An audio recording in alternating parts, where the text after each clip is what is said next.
it's Liza Sivek. And before we begin, I want to remind you that show notes and links mentioned in this episode can be found in my Facebook and LinkedIn groups called Marketing Myths and Magic. Obviously, it's free to join, and group members get bonus freebies, live Q&As with special guests, events, and I'll be there to answer questions and chat with you. Head over to Facebook, LinkedIn, or there's a link at lizasivekmarketing.com and be a part of the conversation. Okay, let's jump in. Hello, magicians. Liza, back with you today. And I have the honor of having a special guest, Jill Monson, today here. And she has a marketing background, but she's here as my first Charitable Spotlight podcast. And one of the things I really wanted to do this season is start bringing in some of my close to my heart charities and charities that are important for awareness, because COVID and the whole economic hit has really taken away the opportunities to do fundraising events.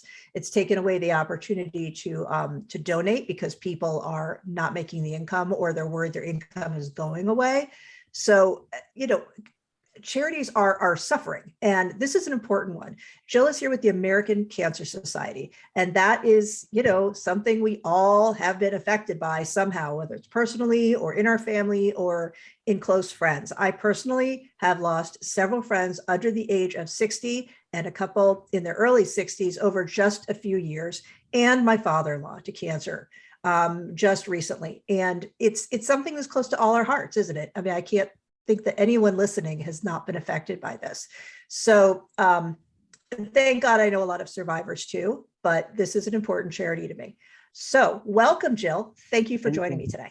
Thank you for having me. And Liza, thank you for sharing your personal connection to cancer. What you're saying is so true. I mean, the statistic is that 1 in 3 people will be diagnosed with cancer. So if it's not me and it's not you, it's the person that's listening right now.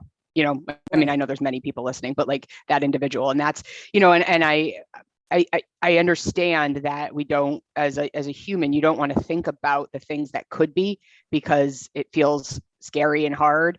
But there's so much, it's funny that you do a marketing blog and podcast, and that you have a marketing company, and that I have this background there, but because so much of what I believe is important in my role. So my role at the American Cancer Society is to raise money, because, we say without the mission, we wouldn't raise the money. Without the money, we don't have the mission. But here's the thing, the mission is important, and we have to share that mission. And I think from a marketing standpoint, we don't spend a bulk of our dollars on advertising. And we chose to do that strategically. We take our fiduciary responsibility very serious. We put the money to use. And I'm not knocking other specific, I'm not going to name other charities, but, sometimes you'll see, dogs, in Sarah McLachlan, or children in sad situations. And you see these TV commercials, and they're well produced, and people like Liza and I know that that's not done on an iPhone,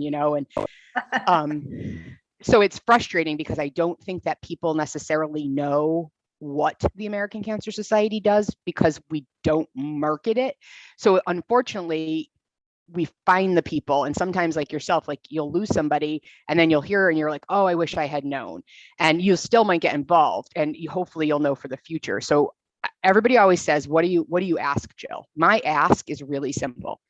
Whoever is listening right now, today, every day forward, that this can get shared and pushed out, is to know that the American Cancer Society is there for them in every community, in every state, in every nook and cranny of every house, apartment, every school within our country. It's actually, we do have some global resources, but we'll talk about the US. We're there. And all it takes is a phone call or our website. And from there, the resources are limitless. So just please share that and know that, because that's what I need. I need people to just talk about it. Yeah, well, that's what we're out here doing, right? Because that's the problem. And yeah, sometimes the charitable nonprofit foundation structures are, we're going to put money into marketing, because that's the issue. If you don't, then people don't know who you are and what you're doing. So as long as they're doing that responsibly, that's great. But the American Cancer Society does not do that, chooses not to do that, to put their money into research and wellness and awareness. So we have to be out here talking about it, guys. And as I said, if everyone has been affected by this that's listening, then you know that you can talk about your experience and people will get it and they'll want to hear about this.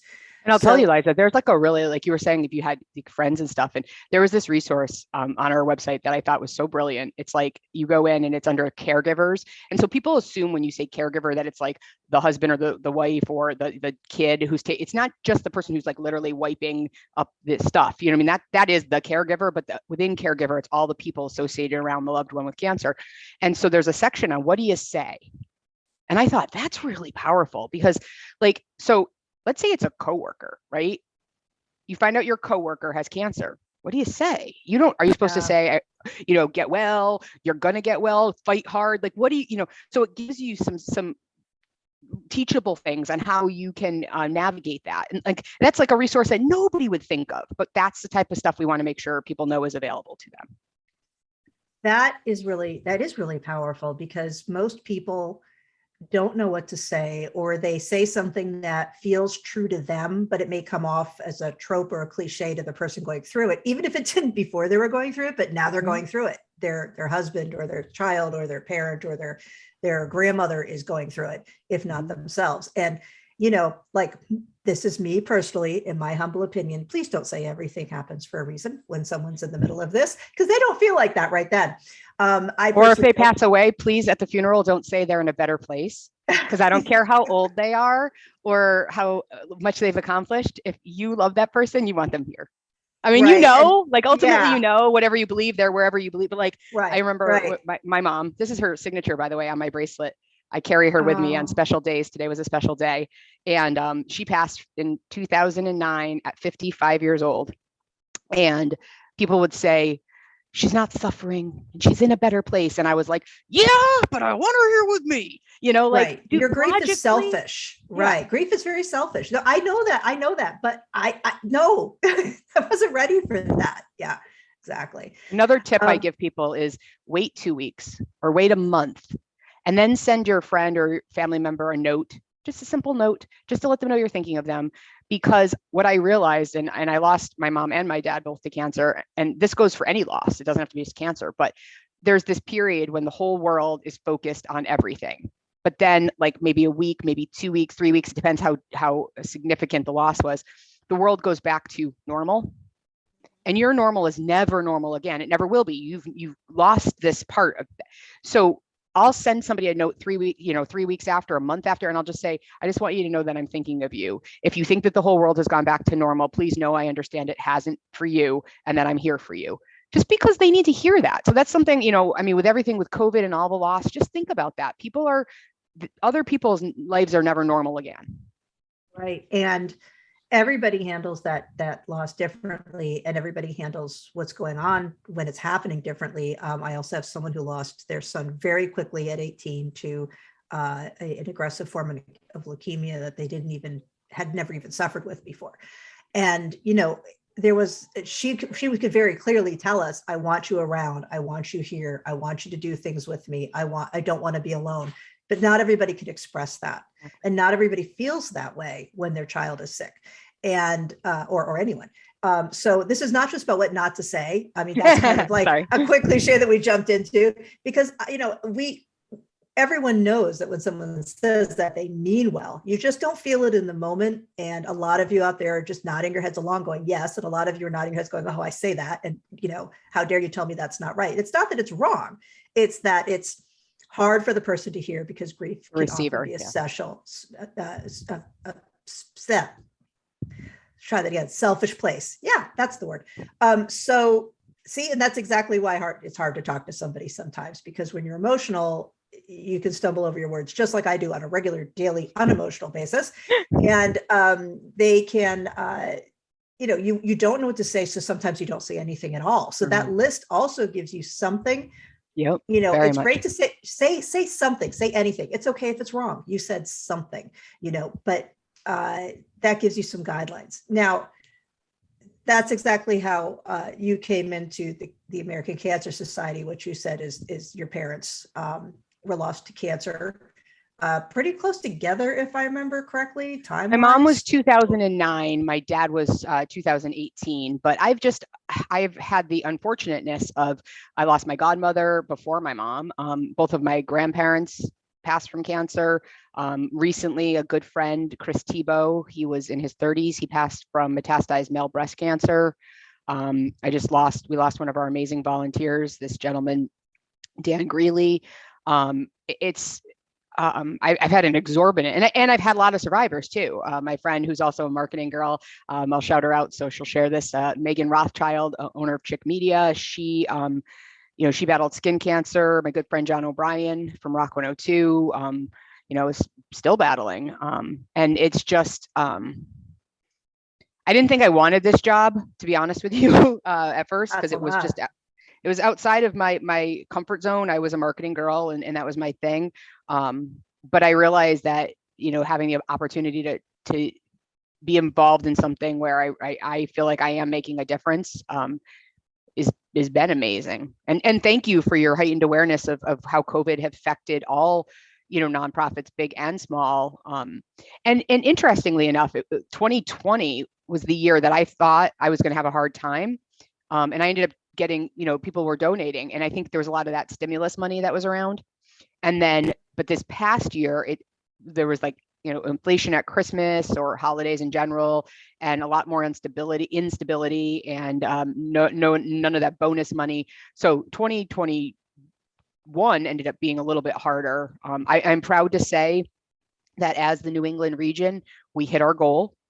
And I'm very, very proud of that, because that's the people listening that live in New England. That's you guys. You made it possible. You helped. You stepped up. You went out of your comfort zone to give where you could. And I am so grateful, because the work that we're doing with that money, it's crazy.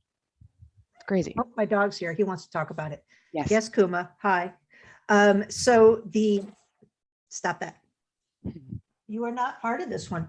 I think that's incredibly important to talk about. And this goes beyond New England. So the rest of the country, step up too, man.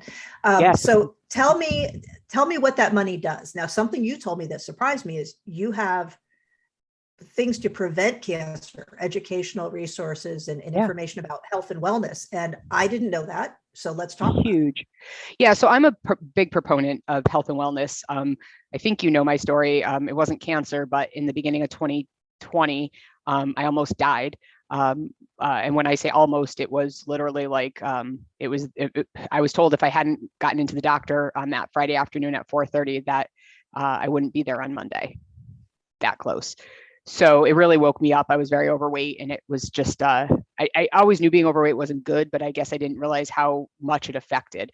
So one of the things is what I kind of have started calling cancer, cancer distraction.